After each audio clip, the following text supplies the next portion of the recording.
We are back with day 6 observations from training camp, a day in which I couldn't attend, did not get any tickets to training camp, but tomorrow I will be there. And also Thursday, I think I will be there as well if plans are conducive to me getting there. I had such a blast yesterday. It's supposed to be much hotter tomorrow than it was yesterday, but nonetheless, shout out to Meyer and the canopy, man, because it was great. And seeing the stuff firsthand is so much better than just reading about the observations. And thank you guys for the support yesterday. That video did tremendously well with observations coming from me. But today we got to go back to Tim 20-man, and there was a lot of stuff that happened today. Jake Bates was out there, 80-yard touchdown bomb, man, and the defense. That's the theme of this year's training camp, looks like, is defense, man, and that's what I want to see. But let's take a look at Tim 20-man and his day 6 observation. Says, turning up takeaways. The defense had a nice day Tuesday, notching the first 3 interceptions of camp during offense versus defense team periods. Cornerback Ennis Rakestraw Jr. got things started, stepping in front of a Hendon Hooker pass. Safety Lauren Strickland also picked off a Hooker pass, that's 2, in a team period a little later in practice. Jared Goff threw his first interception in camp in a team period, trying to pick up a long third down over the middle, but linebacker Derek Barnes stepped in front and was able to hang on to give the defense a win in the drill. Well, here we go. Defense.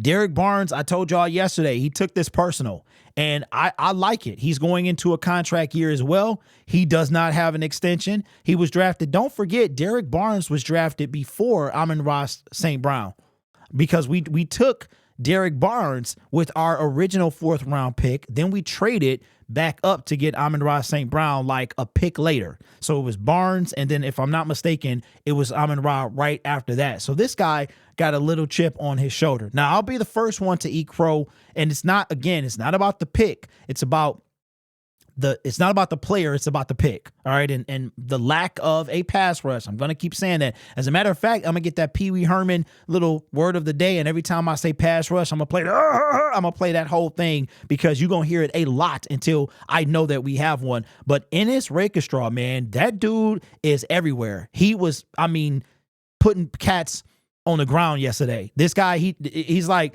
it wasn't just practice to him. It was the real thing. So this guy came out to play. But Hendon Hooker, man, I know he's got the dislocated finger that he got back in the spring. So hopefully that might be an issue, y'all. I'm saying, and I'm not comfortable with Nate Sudfeld. So keep an eye on guys like Ryan Tannehill. I'm just saying, if Hendon Hooker is not ready at the end of the preseason, expect a guy like Ryan Tannehill to come in here.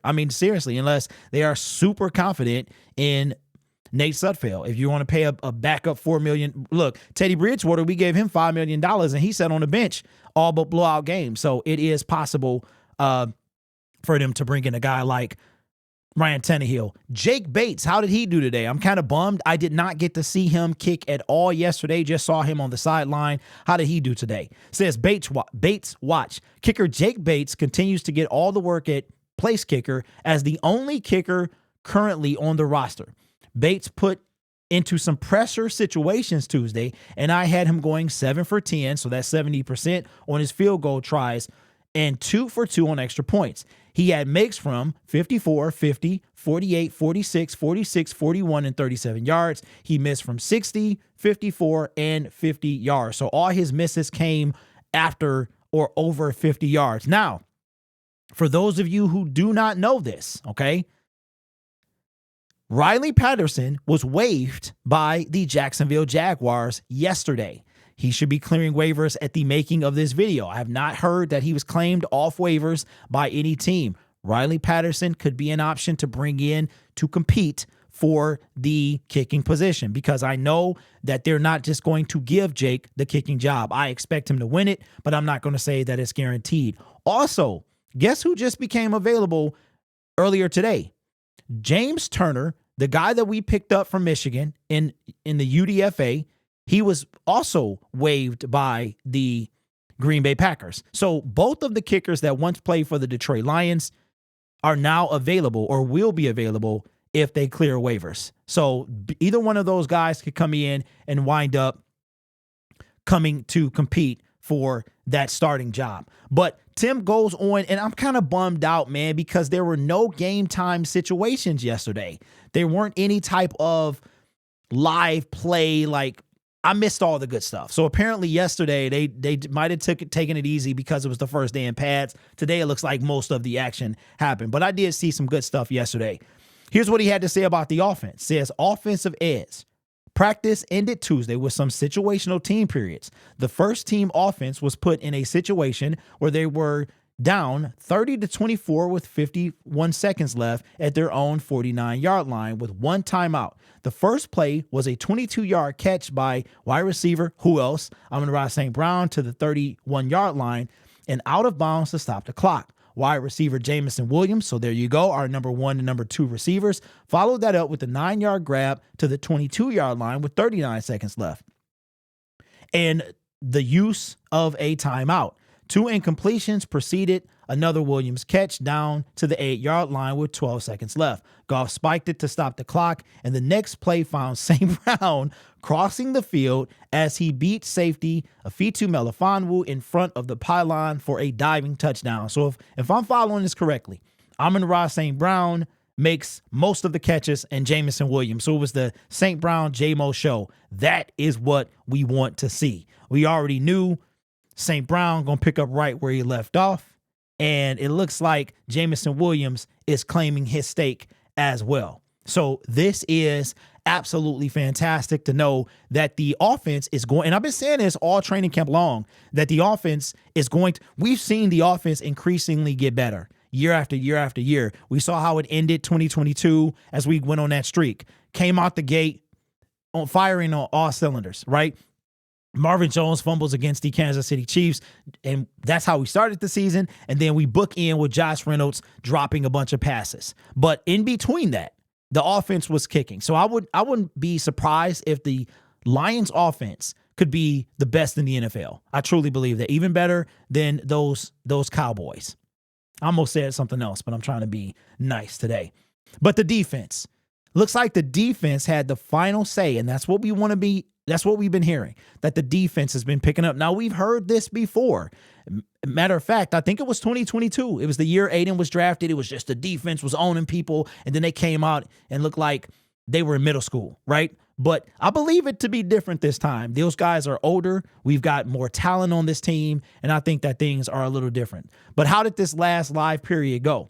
Says the team also went for a couple of periods putting the offense versus the defense with the goal of simply recording a first down. Goff and the first team offense went 1 for 2. Running back David Montgomery found the right edge on 3rd and 1 for a first down on the first rep, but Barnes ended their second rep by picking Goff off on the 3rd down over the middle. So that's the one that Tim was speaking of. So standout of the day, I wish I would have been there. Looks like rookie Ennis Rakestraw is making some waves, man. And Derek Barnes, which, I mean, same name, brother. So I want you to succeed, bro. And you play for my football team. Derek Barnes went from just insignificant to making waves. I like this. I really, really do, because we need that linebacker, like that dog at linebacker. And it looks like Derek Barnes is taking this. And I said this a couple days ago, that what if that Dallas game? Like, he was hit real hard by that. He took that extremely personal. That game, although that wasn't the final outcome, but that game changed. You're talking about, at this point, the Lions, I believe, are up. They're up 3-0. If Derek Barnes sacked Dak Prescott, that is a safety. We go up 5 points. We get a free kick. We get the ball back. Our offense scores. Now we're up, and then we go for 2. At the end of that. So we complete that 2-point conversion. All of a sudden, it is 13-0, and we possibly come out. Don't forget, we won that game anyway, and it was taken away from us. So I think Derek Barnes has taken that extremely personal. And this is something unrelated that I obviously no inside information. But if I know Derek, which I know Derek, I know myself. If Derek is feeling anything like me, it's not a jealousy thing, with St. Brown getting paid. He's earned it. It is, you know what? This is a contract year for me. This is coming off my rookie deal. I got to perform because we know what Dan Campbell said about, sorry about that. Okay. We know what Dan Campbell said about contract years. We know what he said. But the reality is every single player eventually comes to, if you in your rookie contract, you are in a contract year. You get to a contract year, whether it's the rookie, the next contract, whatever it is, you eventually get to one. And you are trying to play for your future, whether it's on that team or a different one. So I know what he was saying, but these guys are playing for their future. And Derek Barnes is no different. And he's also probably trying to make amends. Stepped up big in that Tampa Bay game in the playoffs, helped seal the win, although they would have had to go down, score, and then score 2 points. But Derek stepped up and made sure that didn't happen. And like I said, same name brother, man. That's my dude. So hopefully he does his thing, man. It's good to see the defense overall kind of making some noise. Now let's see if that can translate to the actual in season. That's what we want to see. Y'all remember that song? Heard it all before. We heard this all before. We've heard it all before. Now it's time to see it on the field. In game, a real game situation. I will say this. We might not see the first defense or the first team, period, or offense or defense when it comes to the preseason. But that depth, man, is going to become very clear in this preseason. If the defense is owning the offense, like just killing offenses, the second team, that means our first team is going to be something special. So we shall see. But let me know your thoughts on training camp. And I almost forgot. Shout out to my man, JBL. All right. About to blow your mind. I have tickets. I have 4 tickets for tomorrow. I already got my tickets. Somebody sent me, shout out to Bruce. Appreciate you. Call regular watcher of the show, the video, the channel, the live show, everything. Got me some tickets. Got 4 more that I can give you guys tomorrow. All I need you to do is comment. And hopefully I can get back with you because I got a lot of stuff going on today because I want to get these out. But comment, and then we'll take it from there, okay? And I got some to Thursday. 4 more to Thursday as well because tomorrow's Wednesday, right? Well, I got 3 more for Thursday because I might need 1, all right? So I got 7 tickets available total. Yeah. As a matter of fact, I might have 13. I got to go and look. I got extra tickets is the point. And that's all because of you. Because remember, I didn't get none myself. So let me know. Comment, okay? Email me the email using the email that is in the description of these videos. Speaking of description, make sure you guys check out the description for the affiliate links. I believe that NFL Shop is having a sale currently that you guys, if you use the link in the description, I'll get a small commission, but you can use the promo code usually is applied and you can go and get you guys some NFL gear as the season is rapidly approaching. Check out the links in the description, man. Game Time is one you can use as well with the season coming rapidly, man. That is crazy. So we got football on Thursday, and then a week from Thursday, in literally 9 days, we have the Lions' first preseason game. I cannot wait. Consider subscribing to the YouTube channel as well, because you guys should, right? That's the way it should be. Anyway, you guys are awesome. Take care of yourself and each other. And as always, go Lions. I cannot believe where we are. Crazy.